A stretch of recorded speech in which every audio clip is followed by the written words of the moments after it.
नमस्कार, मी सतीश कुलकर्णी. 20 तारखेला स्वामी समर्थांचा प्रकट दिन आहे.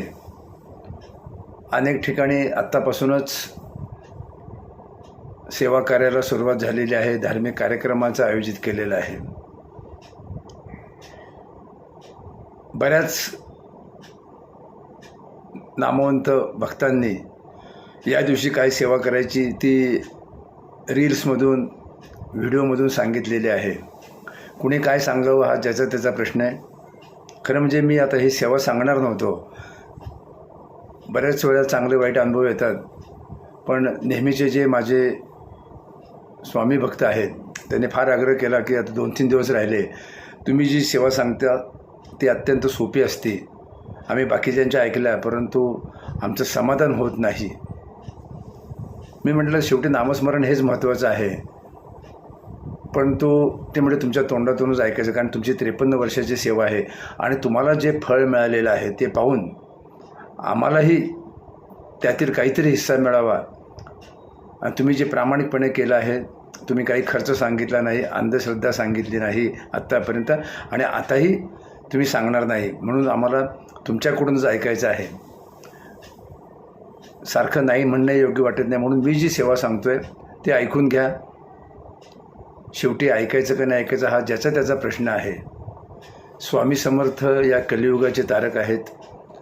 1972 सालापासून आम्ही कुलकर्णी घराणं स्वामी सेवा करतो. प्रचंड फलप्राप्ती झालेली आहे. अक्कलकोट स्वामी दर्शनमधून बरंच सांगितलेलं आहे. त्यानंतर अक्कलकोट स्वामी दर्शन सोलापूर या यूट्यूब चॅनलला जवळजवळ 1100 व्हिडिओ आहेत छोटे मोठे. त्यातूनही भक्तीचा मार्ग दाखवण्याचा प्रयत्न केलेला आहे. परंतु बऱ्याच वेळेला वाईट वाटतं की भाविक बदलायच्या परिस्थितीत नाही आहेत. पिठापूरचं तर मी वारंवार उदाहरण देतो. लोक थांबत नाहीत आणि एका ठिकाणी विश्वास ठेवत नाहीत. त्याचबरोबर त्यांना लगेच फलप्राप्ती पाहिजे.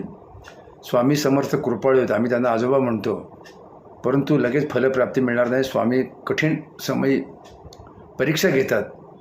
परीक्षेत उत्तीर्ण व्हायला थोडा त्रास होतो, पण लोकांचं काय झालं, कोणाचं तरी काहीतरी ऐकतात आणि नारळ हार पेढे एवढं दिल्यानंतर किंवा वारंवार अक्कलकोटला वाऱ्या केल्यानंतर स्वामी समर्थ प्रसन्न होतात.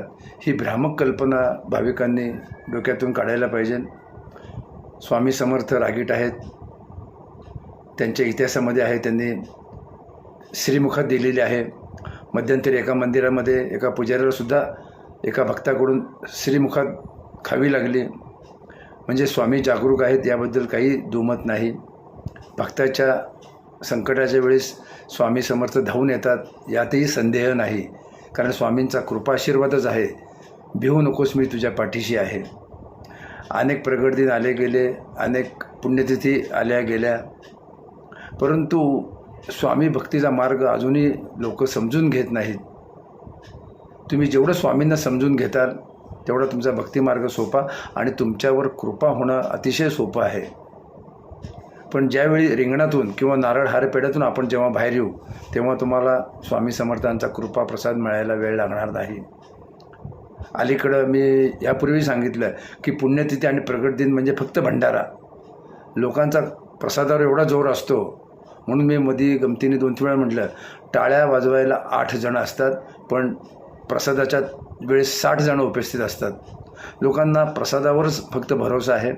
फक्त प्रसाद मिळाला म्हणजे आपण किंवा आपल्याला स्वामींची कृपा झाली एवढंच ते मानतात. जीवन महाभयंकर आहे. दिवसेंदिवस जीवन जगणं अवघड झालेलं आहे.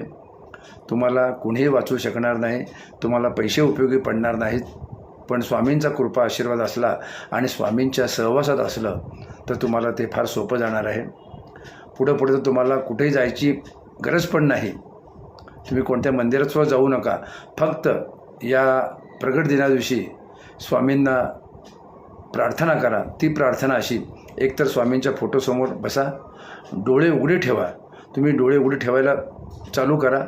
आता बरेच भाविक म्हणायला लागले की तुम्ही सांगितल्यापासून आम्ही स्वामींच्या फोटोसमोर बसतो. कोणत्याही मंदिरात गेल्यानंतर आम्ही डोळे उघडे ठेवून स्वामी समर्थांना पाहतो. स्वामी समर्थांकडे पाहिल्यावर बरं वाटतं. 20 तारखेला स्वामींचा प्रगट दिन आहे. सकाळी पहाटे 5 वाजल्यापासून रात्री 12पर्यंत आणि त्यानंतरही तुम्ही स्वामींच्या फोटोसमोर बसा, डोळे उघडे ठेवा आणि स्वामी समर्थांना प्रार्थना करा. स्वामी समर्था, तुमचे गोड रूप डोळे भरून पाहते किंवा पाहतो. श्री स्वामी समर्था, तुमचे गोड रूप डोळे भरून पाहते किंवा पाहतो. जन्मोजन्मीची पाप जळून राख होऊ दे आणि माझ्या कुटुंबातील सदस्यांना सुख, शांती, समाधान, आनंद आणि सर्वात आजकाल खर्चिक अशी आरोग्य सेवा आहे, त्यापासून तू आम्हाला वाचव. आणि हे वाचवण्यासाठी आज तुमचा जन्म झालेला आहे. तुम्ही आमच्या घरातच थांबा. जर तुम्ही अक्कलकोटला असता तर आमच्या घरी या आणि इथून पुढं आम्हाला सोडून तुम्ही जाऊ नका. आम्ही तुम्हाला सोडणार नाही. तुम्ही आमच्याकडे राहावं आणि आमच्या कुटुंबाला जे जे हवं ते द्यावं. एवढी साधी जर प्रार्थना केली तर स्वामींना ही प्रार्थना आवडेल. कारण स्वामींना सांगायचं असतं, स्वामींना मागायचं नसतं. कारण स्वामी समर्थ ब्रह्मांड नायक आहेत. तुम्हाला काय हवं ते त्यांना लक्षात येतं, काय हवं ते तुम्हाला देतात. म्हणून स्वामींनी सांगितलं, स्मरण मात्रेनं संतुष्ट. माझं स्मरण करा, भिवू नका, मी तुमच्या पाठीशी आहे. मी तुमच्या घरी तात्काळ हजर होईल. अनेक भक्तांना हे माहीत नाही. उगी तीर्थक्षेत्री गर्दी करायची, गोंधळ करायचा, फोटो काढायचा, कोणत्याही मंदिरामध्ये उपासना करायची नाही. आपल्या घरात स्वामींचा जन्म होतो, आपल्या घरात स्वामी प्रगट व्हायला पाहिजे अशी उपासनासुद्धा कोण करत नाहीत.